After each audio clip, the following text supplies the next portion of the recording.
बेटे की कामयाबी ने आज माँ मीरा की सुख को तरसती आंखों में नमी ला दी। बहुत बड़ी कंपनी में अच्छा पैकेज, कितना असीम सुख होता है अपने बच्चे को कामयाबी की सीढ़ी चढ़ते देखना। माता पिता कितनी मिन्नतें करते हैं, व्रत उपवास करते हैं, रातों को पढ़ते बेटे के साथ अपने ही कमरे में उन्नीदी से जागते हैं। शायद बेटे को चाय या कॉफी की जरूरत पड़ जाए या भूख ही लग जाए, पिता भी गर्वित होते हैं। एक संतुष्टि उनके हृदय को तृप्त कर देती है। पिता का दायित्व पूरा करने की, जीवन सफल होने की, माता पिता के जीवन की सफलता बेटे के जीवन के सुख दुख की आहट से बंध जाती है। अभिन्न ने माँ के भावपूर्ण चेहरे को देखकर कहा, अरे माँ, अब क्यों आंख में आंसू? अब तो हमारी सारी परेशानियां ही खत्म हो गई है। नहीं बेटा, ये दुख के नहीं, खुशी के आंसू हैं। तुमने भी बहुत दुख देखे हैं।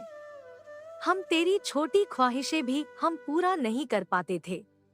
तेरे पापा की सीमित आय और पापा पर अपने भाई बहनों की जिम्मेदारी। हाँ माँ, ये पापा और आप दोनों के अच्छे कर्मों का फल है जो कुदरत ने मुझे आज इतनी ऊंचाई पर पहुंचाया है। अब मेरी प्यारी माँ, एक बात सुन लो, आपको और पापा को अब कोई काम करने नहीं दूंगा। बहुत हुआ काम, अब आराम से बैठकर हुक्म चलाना। माँ पिता संग आज अभिन्न भी भावी जीवन की खुशियों का ताना बाना बुन रहा था।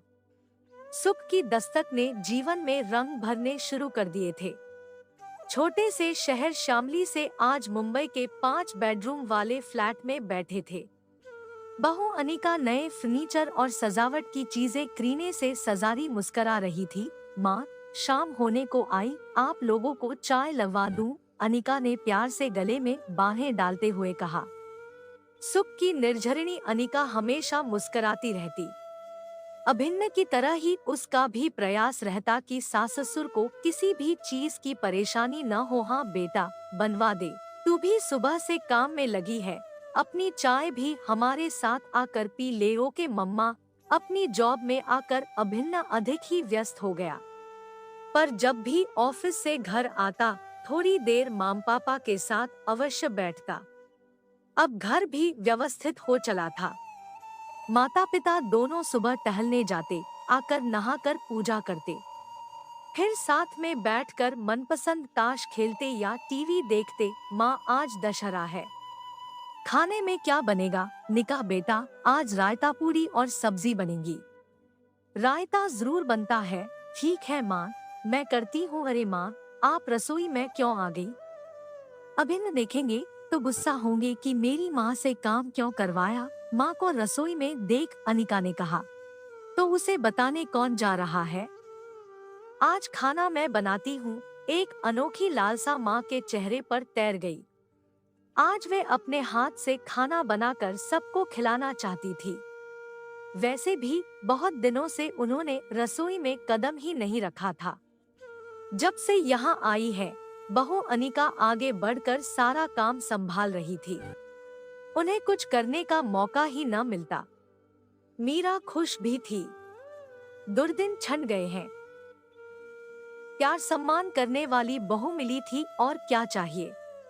वे जब भी रसोई में आती, अनिका उन्हें प्यार से पापा के पास लाकर बिठा देती, फिर कहती, आप तो बस यहीं बैठकर आराम करो और हमें आशीर्वाद दो। ऐसा अक्सर होता कि जब भी माँ कुछ काम करने की कोशिश करती, अनिका उन्हें वापस कर देती।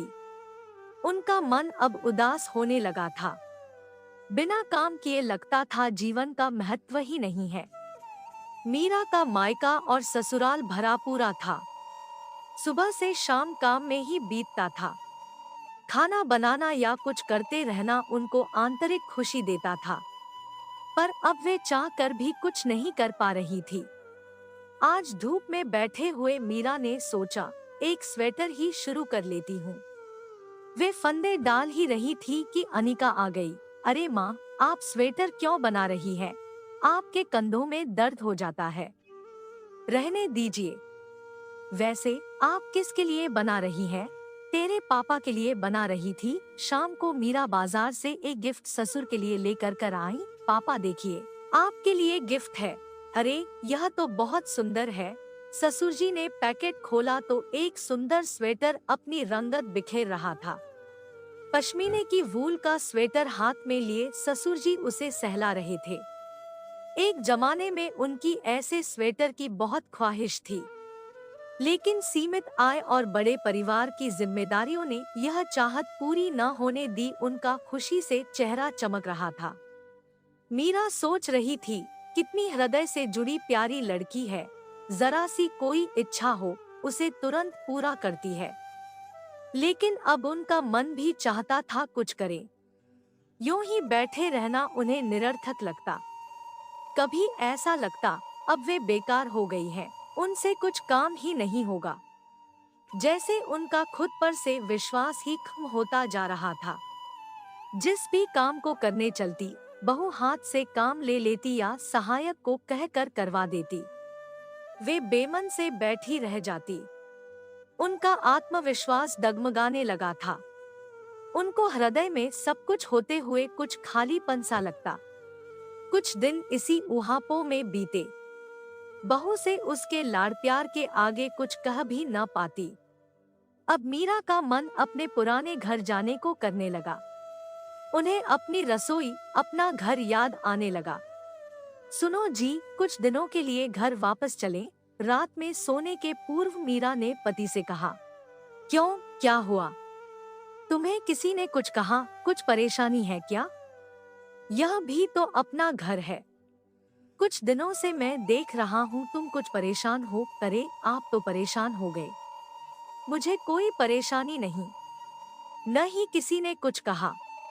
बहू तो हृदय से सम्मान देती है, बस कुछ करने को नहीं है, सो मन उदास हो जाता है।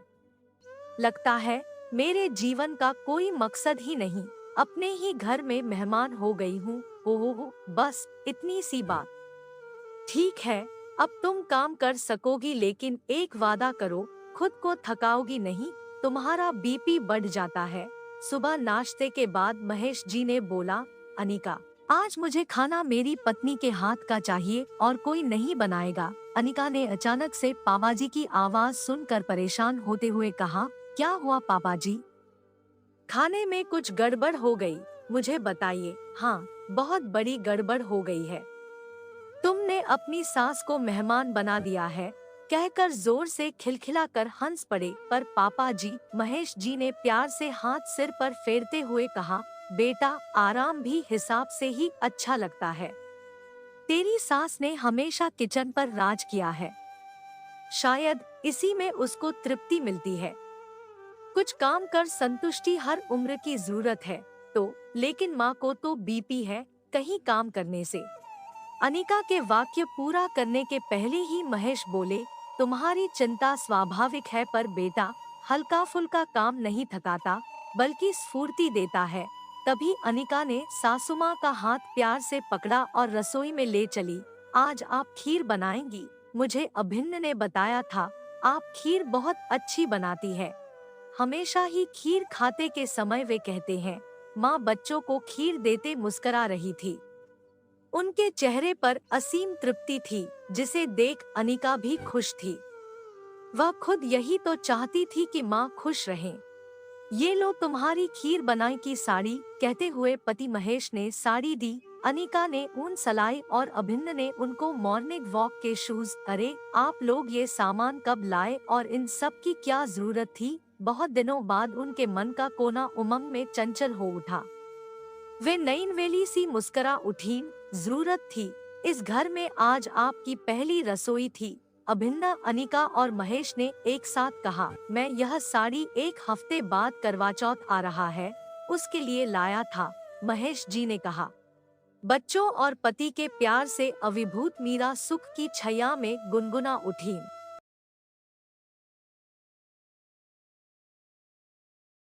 आपका समय निकलकर हमारे साथ था, इसके लिए आपका धन्यवाद। अगली बार फिर से मिलते हैं नए और रोचक वीडियो के साथ। चैनल को सब्सक्राइब करना न भूलें। धन्यवाद और शुभकामनाएं।